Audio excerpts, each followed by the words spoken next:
Switchcraft is brought to you live 3 times a week on Tuesdays and Thursdays at 3 p.m. U.S. Eastern and on Saturday at whatever time I can get to it. Tune in live over at twitch.tv/runjumpstomp.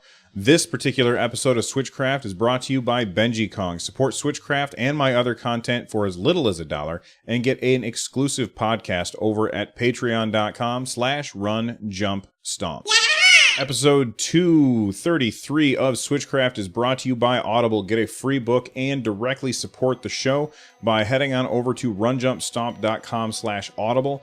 When you get there, you're going to find thousands of books from every genre. Pretty much anything that you want, you can find on Audible. And if you like listening to audio content like this, you're probably going to like audio content like Audible. So make sure that you check that out. Again, the URL is runjumpstomp.com/audible to directly support the show.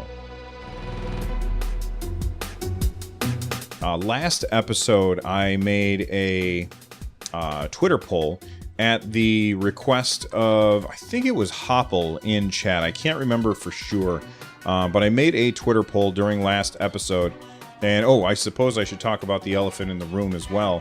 Not a literal elephant, but it's Monday. I'm recording this a day early, and the reason for that is because tomorrow is my first day back with students.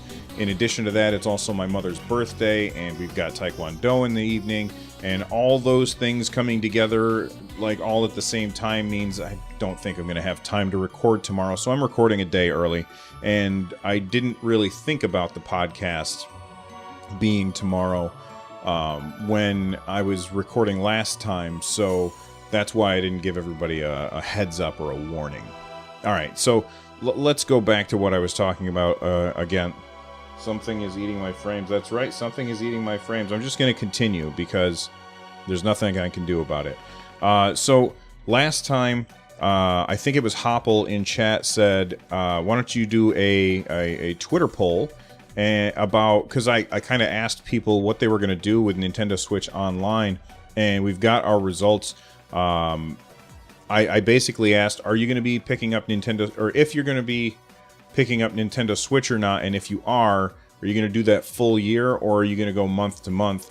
And 79% of the people who answered said that they're going to full year, 7% of people said that they're going to do month to month, and 14% of people said that they are going to be skipping the Nintendo Switch Online altogether. So they won't be able to play online after that, which is too bad. Some of the reasons that people gave, Casey Gibson said the price point for the full year is too low not to dive in my opinion, unless you don't plan on using the service at all. Dan Youster said you gotta back up those saves. Chris Biting is he's actually been on one of my podcasts before talking about his I can't remember what he talked about, his barcade. He said he's getting the family pass, which is that $35 option. Josh Cretan said taking advantage of that family plan. Julian Sharp says it's cheap for a year, why wouldn't you? Trash Punk Gamer says I'm probably skipping, but that's because console multiplayer gaming is not their cup of tea. I'm paraphrasing there, of course. So there you have it. Most people are going after the full year. Not a whole lot of people are skipping it, but actually that 14% number is higher than I thought. With the price being $20 a year, I thought it was going to be pretty much everybody jumping in on it. But 14%, that's a pretty small amount. I think Nintendo is going to be very happy with that. Space Escalator, it's not just you. Apparently, we're having internet issues, of course, and there's not much I can do about it. So I'm just going to continue. Sorry about that. Let's go ahead and move on to the next story, and that is a very interesting one. This was actually pretty surprising. Now, for those of you that don't know what Brawlhalla is, it is this... It almost feels like somebody said, all right, let's take the essence of what Smash is without all of the polish, and let's put it out as a 2D game instead of a 3D game, and we'll call it Brawlhalla. And it seems like I'm kind of talking down about it, and I'm only saying that because it's not Smash, and but nothing else is Smash. It's not going to compare well to Smash, but at the end of the day, it's a pretty fun little fighting game. I have it. I think it's a free game. I have it on Steam for free. At least I think I got it for free. I don't think I would have paid for it. But anyway, there's a very, very interesting thing happening in that Rayman is coming to Brawlhalla. Now, why is this interesting? It's not interesting to me because I am a fan of Brawlhalla. Not that I think it's a bad game. I kind of already covered that. But why is it interesting? It's interesting because does this preclude Rayman from being in Smash Brothers? Like, Ubisoft is sitting here and they're like, oh, well, we'll have Rayman be in Brawlhalla. Is that because they know that he's not going to be in Smash? Or do you think that Nintendo would... I mean, Nintendo obviously can't tell Ubisoft what to do with their IP, but Nintendo could say, listen, if you're going to have Rayman be in Smash, then Rayman can't be in these other games. I can see Nintendo doing that. I don't think it's a good idea, but I can see Nintendo doing that. They're very, very micromanaging, very, very controlling, and that would not surprise me even a little if that were the case. And a lot of people were saying, what third-party characters do we want to see in Smash Brothers? And a lot of people were saying Rayman would be a good fit for Smash Brothers, and I tend to agree that it would. That character would fit overall really, really well in the Smash Brothers franchise.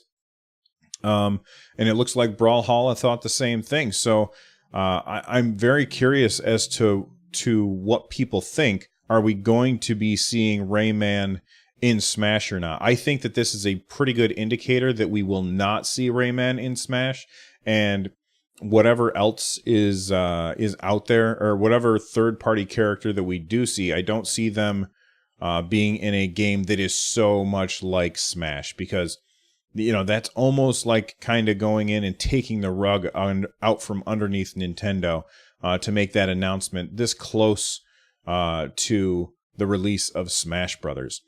So I don't think we're going to be getting Rayman, but I'm very curious. Do you think we're going to be getting Rayman in Smash? In fact, right after I finish this segment, I'm going to stop recording. I'm going to make a Twitter poll asking if you guys think that Rayman could coexist in both games.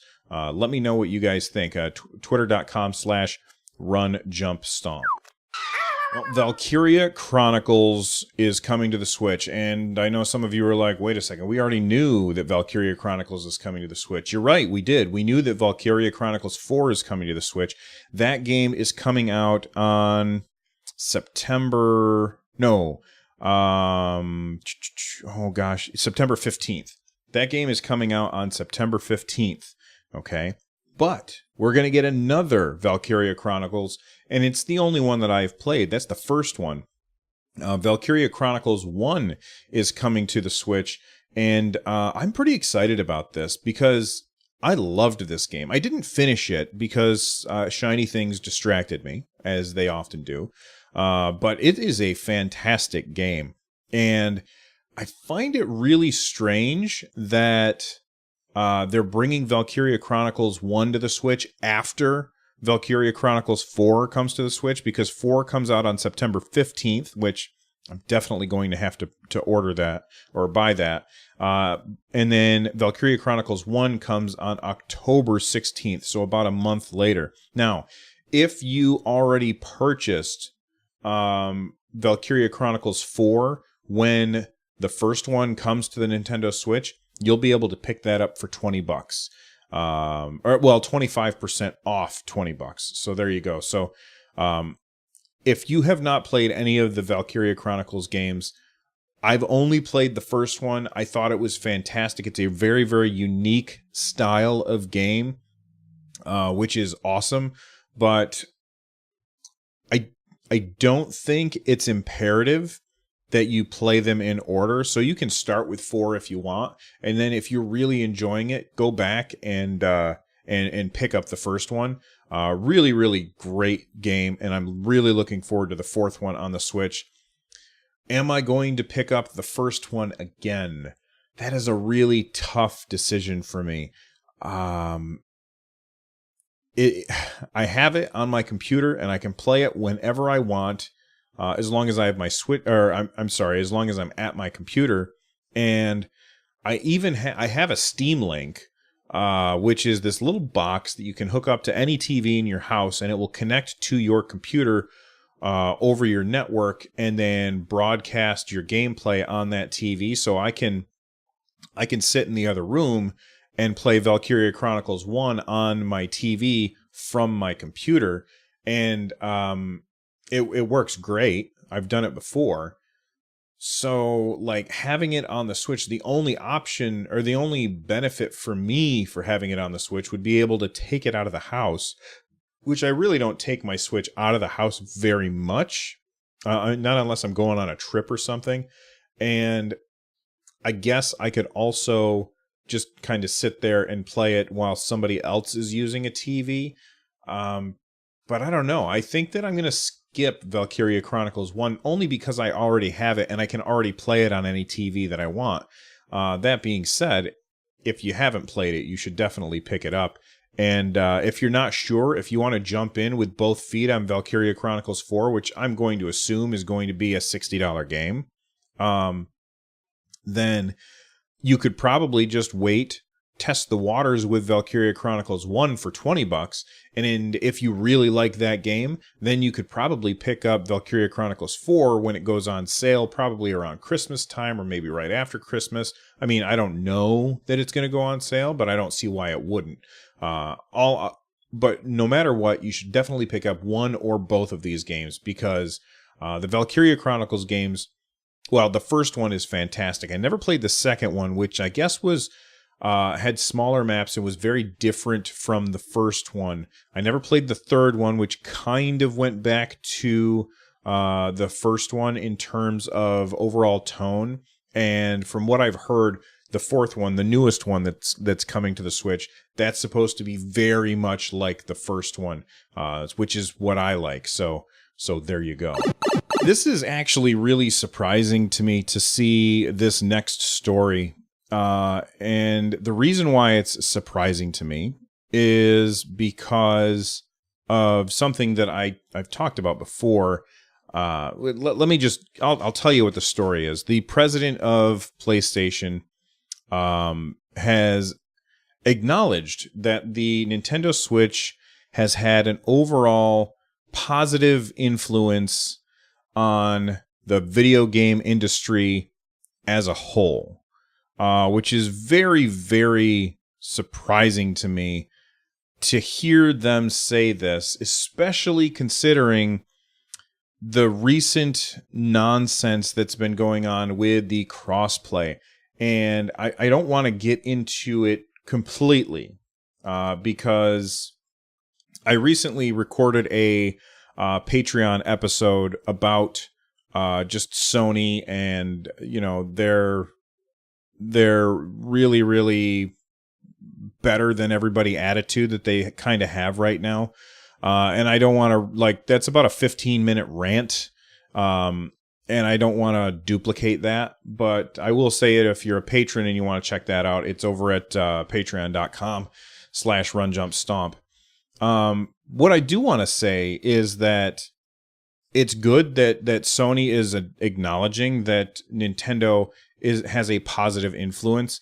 I mean, it must be really painful for them to say, because for all intents and purposes, the Nintendo Switch is what Sony was trying to do with the Vita, and they just were not able to pull it off, if you know what I mean. Like, they were trying to get this with the Vita. I mean, not the detachable controllers or anything, but this is basically a more powerful Vita that has HDMI so that you can play it on a TV. That's basically what the Switch is.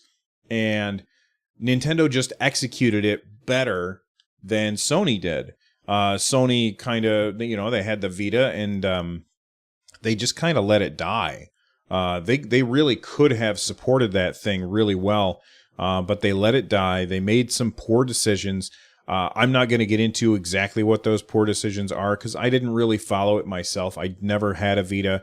My old podcast, which was Run, Jump, Stomp, there was my co-host on there who was Zap. He was a huge Vita fan, and he could tell you a lot more about why the Vita failed to catch on as well as the Switch.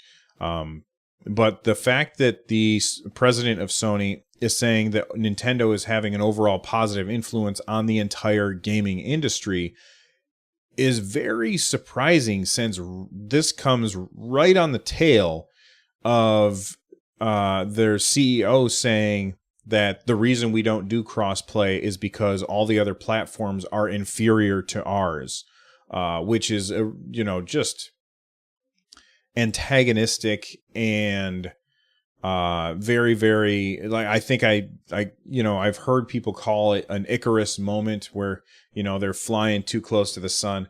I think that overall, Sony is in the wrong place here, and I'm not going to get into a whole long discussion about that. But it's very surprising to hear their president praising Nintendo for having such a good influence on the entire industry, after their CEO was saying how horrible it must be to play on any system that's not a Sony system. So what is the overall positive influence that Nintendo is having? I guess that's the bigger question that we have to discuss here. And I didn't really put any thought into this ahead of time. In fact, I just now thought of that as what is the overall positive influence that they're having on the entire industry. Well, without Nintendo, there is no portable gaming industry outside of using your phone. And I know that myself, as one example, I hate using my phone to play video games on. And, I talked about how last episode, I talked about how I'm going to check out Dragalia Lost, but, it's not going to be something that I probably am not going to love it because it's on a phone, and I don't want to play games on my phone very much. But there would be no mobile gaming if not for Nintendo. I mean, Nintendo pretty much invented the market. I'm not going to say that they were the only ones to do it. I think, oh gosh, who the heck was it that in television, I think that they started, actually Coleco. I think Coleco, if you look behind me on the video, you can see a Coleco Nintendo little Donkey Kong arcade. That was kind of their attempt at portable gaming. And, when I was a kid, I had a Game & Watch, which at the end of this segment, I'll try and remember to use the Game & Watch audio from the 1970s Japanese commercial where they're singing about Game & Watch. But I had a Game & Watch when I was a kid. It was Donkey Kong 2. I don't remember much about it except that I had it, and it was brown with like a gold cover, and I loved that thing. And it was shaped like a DS, where it had a screen on the top and a screen on the bottom, and it had a clamshell design. Gosh, what's his name? Oh, shoot. What's the guy who came up with Game & Watch? I can't remember his name off the top of my head. Yokoi. Mr. Yokoi came up with that design, and it stood the test of time. He did great with that. But what is the overall influence that Nintendo is having now? I mean, we know that Nintendo pretty much invented playing your games on the go. They didn't invent it, but they made it happen with the Game Boy. There was this company, I can't remember who it was, but they were making a portable Nintendo system. Like, it would actually play the full-size cartridges, and it was really, really bulky. And they went to Nintendo to say, hey, look at what we've been working on. And Nintendo said, well, you know what? I think you should probably stop where you are there and take a look at this instead. And they brought them into the fold and showed them the Game Boy. And the Game Boy pretty much is what really launched portable gaming. And even, it was really surprising to me a few episodes ago, I was looking at the numbers, the sales numbers for video game consoles, including mobiles, or not mobile, but portable gaming. And man, the portable gaming just, it outsold everything. The Game Boy was a juggernaut. And there's been a lot of people who've come along to try and dethrone Nintendo, and they haven't been able to do it yet. I mean, you look, think of it this way. Sega came in with more powerful hardware. You know, the Game Gear was better. It was objectively better than the Game Boy, but the Game Boy was much more popular. It wasn't as powerful. It only had 4 colors on its screen. The Sega Game Gear had way more colors on the screen, but people weren't interested in it because of the battery life. Nintendo's always been able to kind of hit that right balance between power and battery life for their portable gaming. And I think, the Nintendo Switch is obviously, one more piece of evidence that Nintendo can do that kind of thing.